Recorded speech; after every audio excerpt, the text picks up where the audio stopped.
본문은 벨릭스 총독입니다. 총독하고 이제 그 아내 드루실라를 바울이 만나는 내용을 소개하고 있습니다. 요건 어떻게 보면 이제 공적인 만남은 아니고 사적인 만남이세요. 제가 요 두 분의 배경을 잠깐만 설명드리고 본문으로 한번 넘어가고 있어요.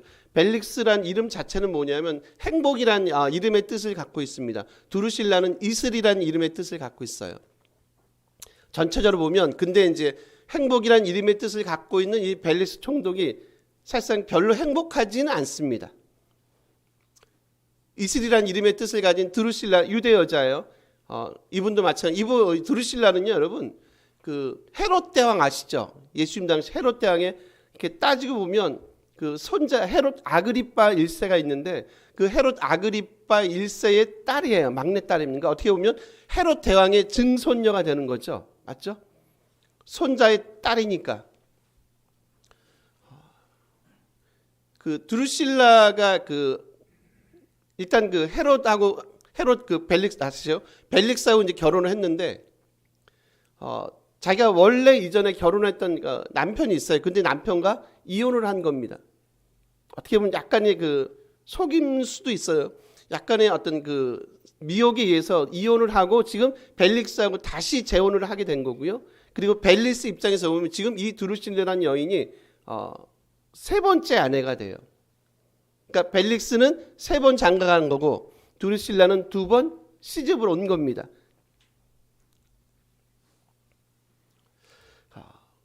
벨릭스라는 사람이 원래는요, 여러분 노예 출신입니다.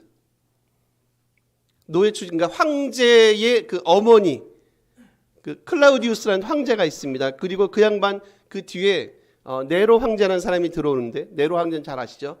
그 황제의 어머니의 집에서 노예 생활하던 사람이 벨릭스라는 지금 우리 본문에 나오는 총독 벨릭스입니다. 형님과 함께 형님이 팔라스라는 사람인데 둘이 노예 생활했었어요. 근데 그 어머니 황제 어머니의 눈에 잘 들어서 나중에 자유인이 됩니다. 소위 노예 해방을 맡게 되는 거예요. 그러면서 그 두 형제가 특히 벨릭스가요. 그 노예 생활하면서 자기가 봤던 게 있어요. 뭘 받겠습니까? 이 세상을 움직여 나가는 일종의 하나의 원리 같은 게 있겠구나. 그 원리가 뭔가 노예인 입장에서 자기가 본 거예요. 그 원리가 뭐냐면 돈과 권력이란 놈입니다. 결국 이 땅에서 나를 지켜줄 놈은 뭐밖에 없을 것이다. 돈과 권력밖에 없을 것이다. 그래서 이 양반이 나중에 자유민이 되고 총독이 되면서 사실상 돈과 권력을 철저하게 추구하는 사람으로 남아요.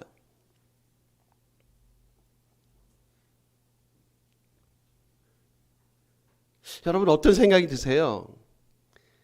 그러니까 고대 벌써 2000년 전이세요. 지금 이때가 한 57년경 됩니다. AD. 한 2000년 전인데 그때나 지금이나 사람의 생각은 크게 바뀐 게 많이 없는 것 같아요. 약간의 시대적인 문화적인 그런 배경만 다르지 정치적인 배경만 다르지. 그리고 이제 제가 빠뜨렸지만 이 드루실라가 그렇게 미인이었대요.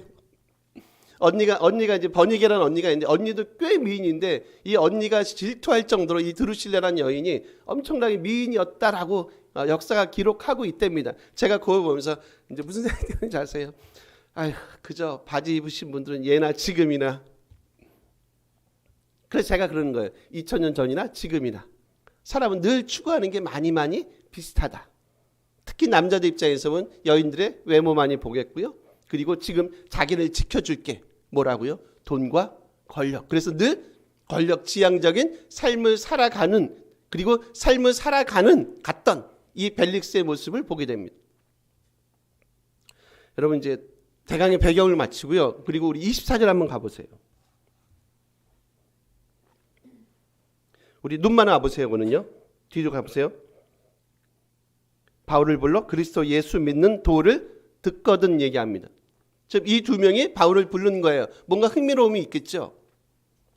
그래서 바울을 부르고 바울에 대한 특별히 소문을 아마 유대 여자인 드루실라가 많이 들었을 겁니다. 바울을 부릅니다. 그리고 바울에 대해서 이제 메시지를 듣습니다. 여기서 이제 저희가 끄집어내게 하는 게 뭐냐면 요 24절하고요. 요 우리 마지막 절 짧은 4절이지만 27절 한번 가보세요. 요 27절 한번 같이 한번 읽어볼게요. 27절 읽습니다. 이태가 지난 후 보르기오 베스도가 벨릭스의 소임을 이어받으니 벨릭스가 유대인의 마음을 얻고자 하여 바울을 구류하여 두니라. 요 24절하고 27절을 연결시켜 보시는 겁니다. 24절은 예수 믿는 도를 듣습니다. 27절은요. 벨릭스가 유대인의 마음을 얻고자 합니다.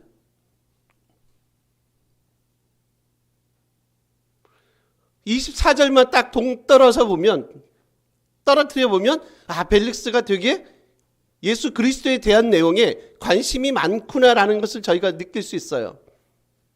근데 27절에 보면 그 관심이 뭘로 바뀌나요? 유대인의 마음을 얻고자 한다라고 얘기합니다. 뭐 하지 않습니까? 그 관심이 뭘로 이어지지 않습니까, 여러분? 같이 한번 말장난 한번 해볼까요? 워드플레이 한번 해볼까요? 그 관심이 뭘로 이어지지 않냐면 회심으로 이어지지 않습니다. 이걸 보면서 뭘 느끼세요? 그럴 수는 있겠구나. 사람은 누구나 그런 부분에 대해서 관심을 가질 수 있겠구나. 예수님에 대해서, 하나님에 대해서 관심을 가질 수는 있겠구나. 근데 관심을 가지는 것 자체가 저분이 주님을 믿는 분이야. 저분은 회심한 분이야. 그리고 정말로 하나님의 사람이야 라고 우리가 단정 지을 수는 없어요. 철저하게 그리스도의 사람으로 변화가 되지 않으면 관심은 단순히 어디서 끝난다고요? 관심은 단순히 관심에서 끝나세요. 그리고 벨릭스는 누구의 마음을 얻고자 합니까, 여러분? 유대인의 마음을 얻고자 하잖아요.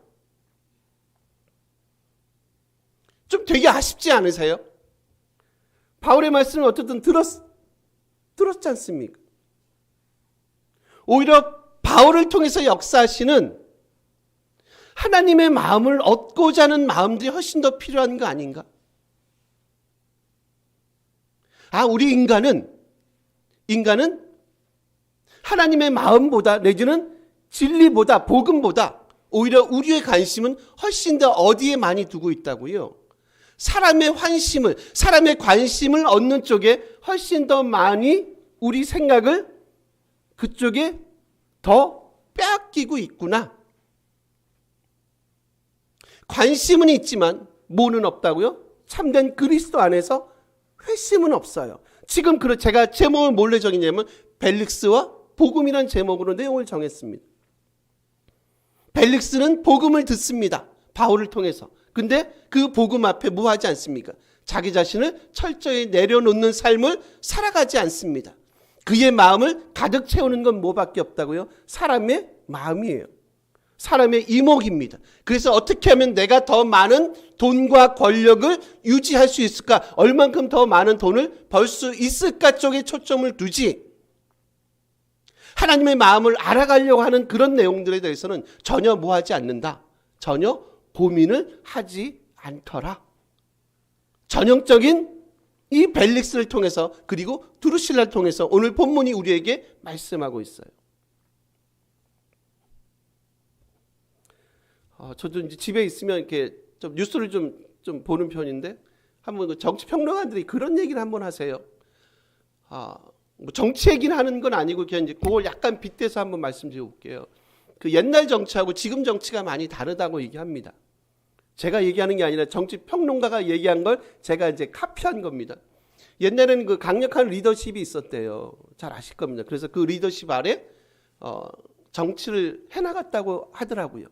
근데 그 리더십은 철저하게 소위 말하는 그 민주주의 철학에 근거한 리더십이에요. 한 사람의 어떤 독재가 아니라 한 사람의 그 철저한 진짜 민주화를 위한 철학들, 이념들, 가치들에 의해서 하나의 당이 움직여 나가고 있는데, 지금은 옛날하고 많이 다르다. 지금은 더 이상 그런 모습이 보이지 않는다. 지금 보이는 건 뭐밖에 없냐면 자기를 추종하는 소위 말하는 팬덤밖에 남아있는 게 없대요. 그러니까 정치가 사라졌고요. 철학도 사라지고 가치도 사라졌다고 이제 누가 했는지 모르겠어요. 어느 평론가가 그런 얘기를 하는데, 그 얘기를 하는 게 아니라 여러분 요걸 지금으로 한번 이렇게 옮겨보세요. 우리 신앙과 함께 옮겨보세요. 옛날 어르신들은 진짜 그런 가치가 있었거든요. 저희 아버지 때도 마찬가지였겠고 저희 아버지 때 그 선배 때도 마찬가지고요. 꼭 목회자만이 아니라 성도들도요. 진짜 그분 때문에 엄청난 헌신도 하고요. 아침 새벽에 일찍 일어나셔서 저녁 끝날 때까지 11시, 12시까지. 진짜 그런 기억이 있거든요. 그런 기억들이 많이 있거든요. 진짜 주일날 같은 경우 새벽 4시에 나가셔서 새벽 기도부터 집에 오시면 11시, 12시. 그리고 그 다음날 또 출근하시고. 그래서 저희 어린 마음에 속으로 괜찮으실까? 체력이 괜찮으실까?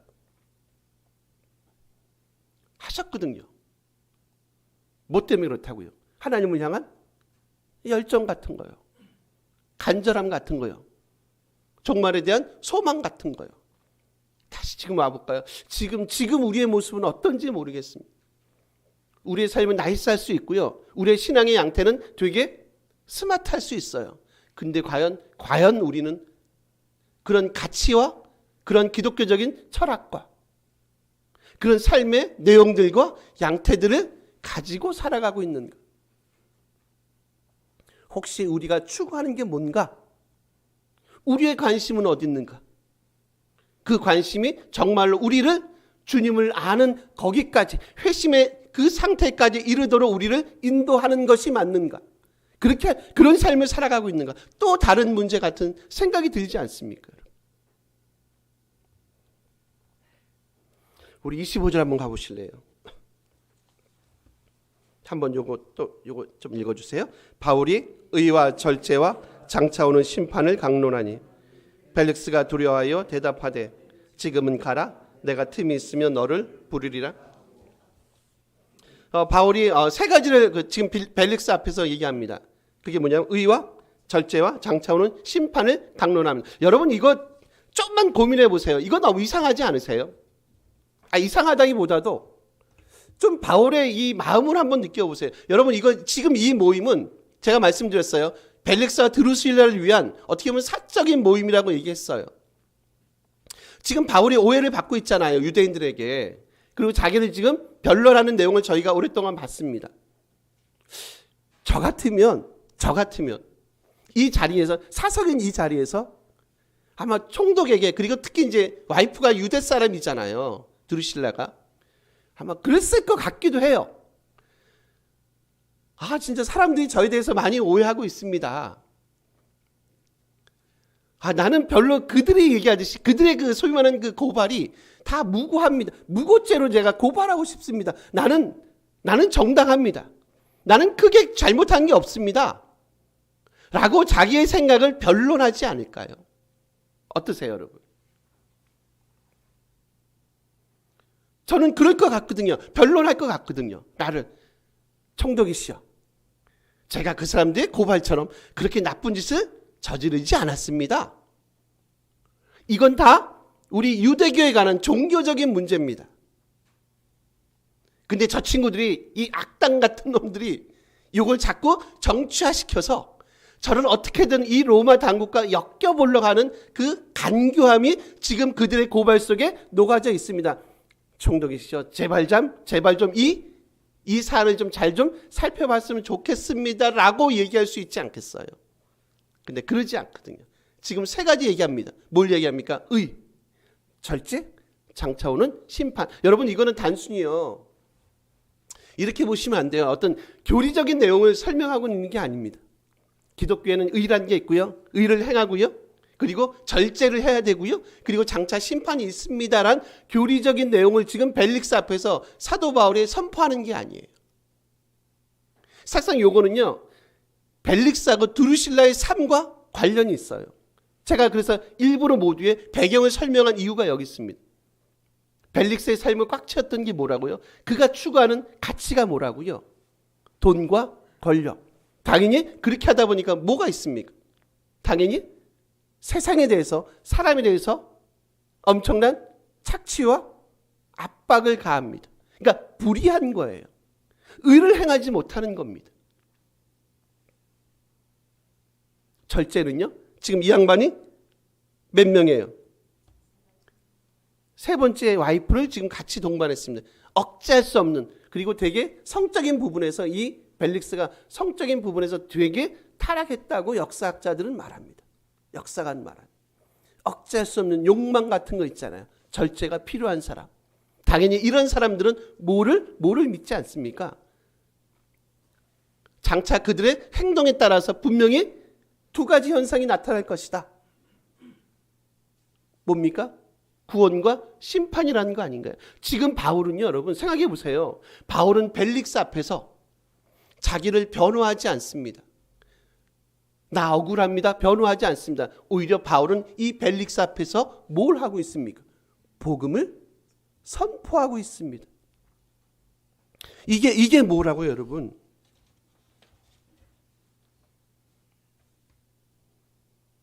권력에 아부하지 않잖아요. 그죠? 권력자 앞에서 권력에 아부하지 않습니다. 저는 사도 바울이라는 분이 대단한 게 지금 이런 부분 같아요. 세상의 권력 앞에 바울이 아부하지 않습니다. 그 세상의 권력자 앞에 지금 바울은 뭐 하고 있습니까? 복음에 대한 도전장을 던지고 있어요. 유대인들 앞에서만이 아니라 이방인 총독 앞에서 지금 복음에 대한 도전장을 바울이 던지고 있습니다.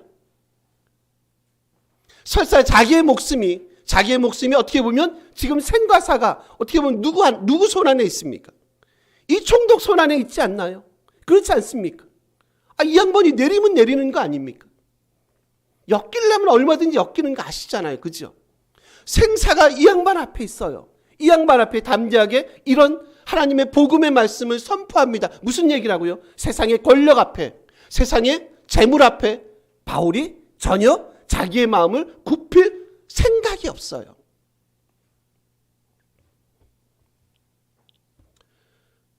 권력을 향한 선지자적 메시지를 지금 사도 바울이 선포하고 있지 않습니까? 왜 그렇다고요? 저는 이런 생각이 드네요. 복음에 사로잡힌 한 사람의 삶은 당연히 이런 모습이 되는 게 맞지 않겠는가? 살아남는 것도 중요하지만 어떻게 살아남느냐가 더 중요하지 않겠습니까, 여러분? 그렇지 않습니까? 우리가 배교까지 해가면서 이 땅에서 존재할 이유가 있겠냐는 거죠. 좀 극단적으로 표현하면 여러분 그런 논쟁이 많아요. 일제강점기 때 있잖아요. 저희들 잘 아십니다. 신사 참배해야 됩니다. 참배하시는 게 맞습니까? 안 하시는 게 맞습니까? 안 하실 수 있습니까? 안 하는 게 그건 정답이에요. 안 하는 건 맞는데 안 하는 건 맞는 것 같아요. 저도. 근데 안 할 수 있냐는 거죠. 또 다른 분은 저쪽에서는 이렇게 얘기합니다. 야, 이거는 단순히 그냥 그들이 섬기는 것들에 대한 존경의 마음이야. 그리고 만약에 우리가 안에서 우리 기독교가 다 몰살당하면 이 기독교의 명맥을 누가 이어? 때론 지금 비굴하지만 그래도 우리가 지금 서바이벌 살아남자. 그래야지 우리 후손들이 예수를 믿을 거 아니냐라고 자기를 합리화시키는 또 그런 부류가 있습니다. 세상에 그렇게 나이브 뭐죠? 세상에 이렇게 나이브 순진하지 않습니다. 죄송합니다. 감사합니다. 여러분 한번 이렇게 생각해 보세요. 우리가 없으면 복음이 선포가 되지 않습니까? 사도 바울이 이 일을 안 하면 복음이 멈춰집니까? 우리하고 상관없이 하나님의 복음은 땅끝까지 선포될 거예요. 그렇지 않겠습니까? 우리는 그냥 도구로만 사용되어지는 거예요. 그러면 어떤 도구로 우리가 사용되어지는가? 이건 또 다른 문제 아닙니까? 저는 바울 선생님이 대단하다는 생각이 드는 게 지금 이런 부분이에요. 권력을 향해서 그가 아부하지 않더라. 구약의 선지자들이 던졌던 그 선지적 메시지를 과감없이 희석시키지 않고 진짜 이 복음을 저들 앞에 당당하게 전하더라. 이게 부름받은 하나님의 사람들의 모습일 수 있겠다.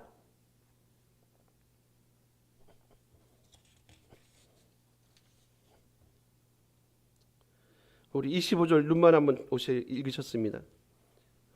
곧 의와 절제, 장차오는 심판, 강론하니까 벨릭스가 뭐합니까 여러분? 벨릭스가 두려워합니다. 비슷한 포맷을 한번 엮어보세요. 그는 뭐만 합니까? 두려워만 합니다. 벨릭스의 역량은 딱 거기까지입니다.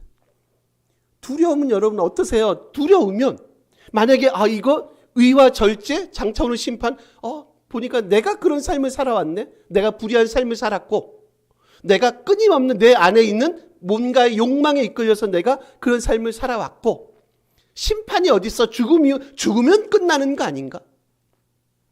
심판이 어딨어? 라는 그런 자기 아집에 빠져서 삶을 살아왔는데, 보니까 이 메시지가 두려움으로 오는 거예요. 두려움으로 왔으면, 두려움으로 느껴졌으면, 여러분. 그 다음에 취할 행동은 뭔가요? 회심을 하든지, 아니면 돌이키시든지. 뭐까지만 하더라고요? 그냥 두려워만 하는 사람들.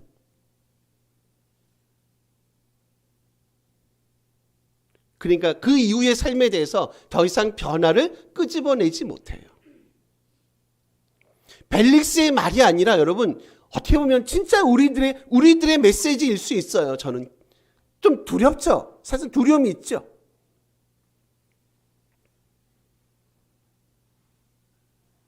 만약 우리가 두려운데 그래서 메시지 자체가 이렇게 되게 셀 수 있는데 우리 목사님은 되게 세 라고만 하시지 말고 두려움이 있으시면 어떻게 하세요?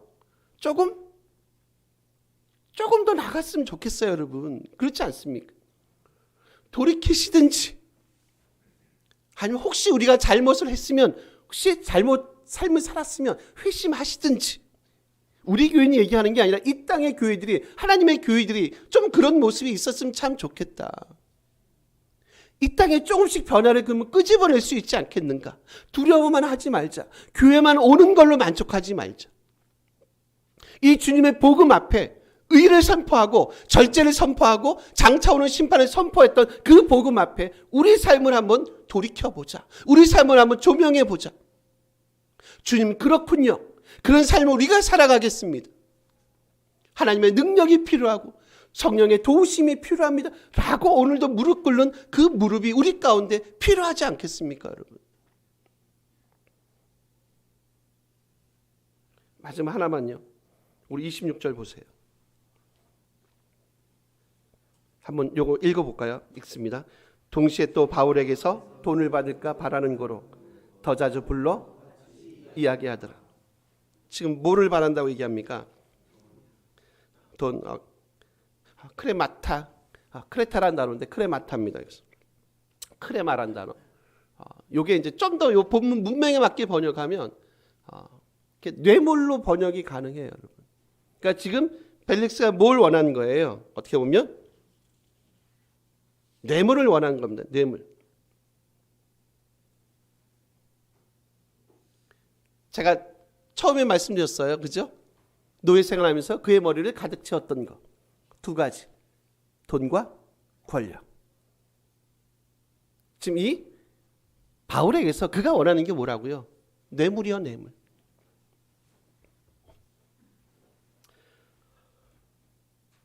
여러분 이 벨릭스 행동을 보면서 뭐가 느껴지세요? 제가 볼 땐 뭐 그 뒤에 내용은 잘 모르겠어요. 분명히 많이 가졌을 겁니다. 돈에 대한 집착이 심한 사람이면 권력을 향하는 권력 지향적인 사람이면 분명히 기회가 있을 때마다 뭐 했겠어요? 당연히 뽑아 먹을 때에서 다 뽑아내지 않았겠어요? 이 벨릭스의 삶을 보면서 느껴지는 게 있어요. 그게 뭔지 아세요? 부자가 그리고 권력자들이 얼마나 하나님 나라에 들어가기가 어려운지. 훨씬 우리 같은 사람들, 평범한 우리 같은 사람들보다 이분들은 얼마나 많은 이런 위험에 훨씬 더 많이 노출되어 있지 않겠어요? 그런 노출된 삶을 살아가지 않겠습니까? 얼마나 더 많은 우리 같은 사람들보다 얼마나 더 많은 기회가 그들에게 주어졌습니까? 훨씬 더 많은 타락할 수 있는 기회가 그분들이 더 많이 주어지지 않았겠습니까?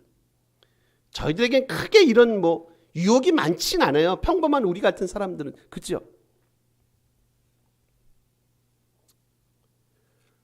그때 훨씬 더 자신의 삶을 돌이켜보는 게 그거 더 중요하지 않습니까?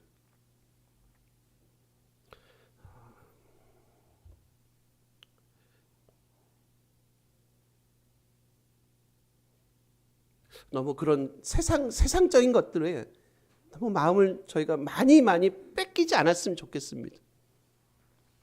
여러분, 우리는 벨릭스와 같은 사람이 되길 원하는지, 아니면 우리는 이 복음 앞에 철저하게 우리 자신을 복종하는 삶을 살기를 원하는지. 말씀을 정리하겠습니다. 어저께 갑자기 오랜만에 남원에서 만났던 후배 목사님이 전화가 왔어요. 그래서 제가 이제 목사님 웬일이셔? 이 양반 이제 나이도 물론 당연히 한 7, 8살 이상 차이가 나고, 이제 결정적인 건 뭐냐면 저희 고등학교 후배예요. 그러니까 빼도 박도 못해. 우리나라는 고등학교 후배면 막 죽잖아요. 목사님 하면서 자기하고 통화하고 싶은 사람이 있대요. 그래서 통화를 했는데, 이제 남홍에 있는 동기 선교사예요. 하다가 이제 두 양반이 이제 어디 교회에서 만난 거예요. 보니까 저희 후배 동문 중에 한 명이 어느 교회 이제 담임이 됐는데, 거기 이제 위임식이 있어가지고 이 두 양반들이 거기서 만난 거예요. 제가 알기로는 합동 측인데, 꽤 큰 교회, 수천 명 모이는 교회로 알고 있습니다. 부러웠을까요? 안 부러웠을까요? 저는 그분이 참 목회를 잘했으면 좋겠다라는 마음이 일단 있고, 잘하셔야 될 텐데 만만치가 않습니다. 그래서 저는 개인적으로는 별로 선호하진 않습니다. 생각해 보세요. 저희 조그마한 교회에서도 좀 여기저기 말이 있잖아요. 이제 저희 이제 김장하지만 예를 들면 고춧가루가 10근이 필요해요. 누구는 12근이 필요해요. 15, 그거 갖고 택도 없어요. 새우젓이 1kg가 필요해요. 2kg가 필요해요. 그러니까 다 각자의 생각 속에 저희가 빠져 살거든요. 그렇지 않습니까? 만만치가 않은 겁니다, 여러분. 이제 그런 생각이 드는 거죠. 이 후배 목사님이 잘했으면 좋겠다. 정말 큰 교회니까 정말 좋은 교회를 만들었으면 좋겠다. 진짜 복음에 사로잡힌 교회 있잖아요. 자기가 배운 것 같고, 실천신학으로 이제 박사학위를 받았는데 자기가 배운 것 같고 정말 교회를 잘 목양했으면 좋겠다. 내가 성공해서 내가 유명해지는 게 아니라 정말 섬김을 통해서 이 교회가 좀 더 유명해졌으면 좋겠다. 그래서 이 복음 앞에 무릎을 꿇는 하나님의 사람들이 그 교회를 통해서, 그리고 우리 교회를 통해서 매일매일 더 깊은 믿음으로 변해가는 믿음의 사람들이 자꾸 일어났으면 좋겠다. 아마 바울이 원했던 복음의 내용이 이런 거 아니었을까요? 말씀을 마칩니다. 여러분, 우리는 관심만 있습니까? 아니면 우리는 정말 주님의 말씀을 듣고 회심하기를 원하십니까? 이런 회심의 은혜가 우리 가운데 있었으면 정말 좋겠습니다. 우리 요거 하나 기도 제목 갖고 같이 한번 기도했으면 좋겠습니다. 우리의 관심은 어디에 있습니까? 돈과 권력입니까? 우리는 회심하는 자로 남길 원합니까? 우리 다 같이 요 한 가지 기도 제목 갖고 한번 같이 잠깐 말씀 기억하시면서 기도했으면 좋겠습니다.